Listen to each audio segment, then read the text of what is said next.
You should all know that the LGBT community has had no better ally since June of 1987, when on her very first day in office, Speaker Pelosi co-sponsored a non-discrimination bill for a Civil Rights Act amendment to prevent any sort of discrimination against lesbians and gays. In that same year, when 60% of the population did not believe that it should even be legal for gay people or same-sex relationships to be in a relationship, never mind marriage, she marched on Washington to support an LGBT rally. Please welcome Speaker Nancy Pelosi.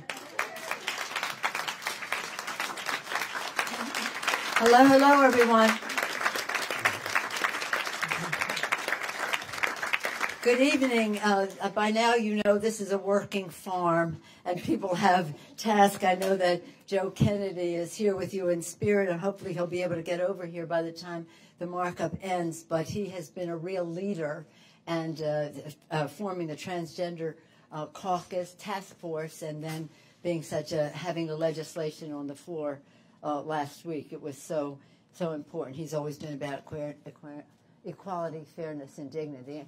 Thank you for your very kind words of welcome. It is for me, people say of me, oh, it's easy for you. You're from San Francisco. People are so tolerant there.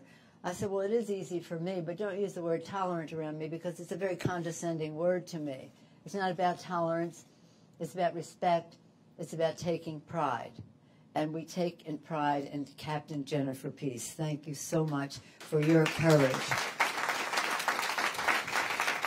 Captain Peace was one of my transgender guests at the State of the Union address. We were all in tears after the speech because it just didn't show respect. And the fact is that our transgender members of the military, they participate in a higher number with great courage, great dignity, and respect by other members of the military. The ban, we thought we were rid of all that stuff during the Obama administration under the leadership of President Obama. The ban is an act of cruelty. But you know all of that. What I do want to know is thank all of you and thank Captain Peace for this. I heard someone say yesterday, nothing conveys information more than telling your story. And you can talk about statistics and history, but telling your story. And it takes real courage and generosity of spirit to tell your story.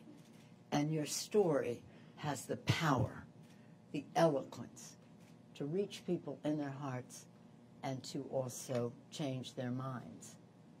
And that's a beautiful, patriotic service to our country in so many ways.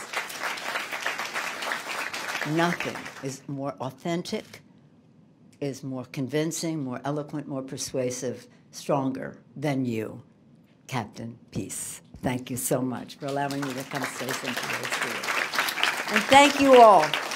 Thank you all very much.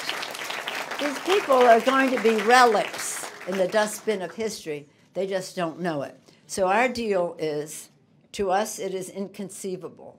To them, it is inconceivable. To us, it is inevitable. So we have to shorten the distance between the inconceivable to some and the inevitable to us. Thank you for shortening that distance. Thank you, Captain.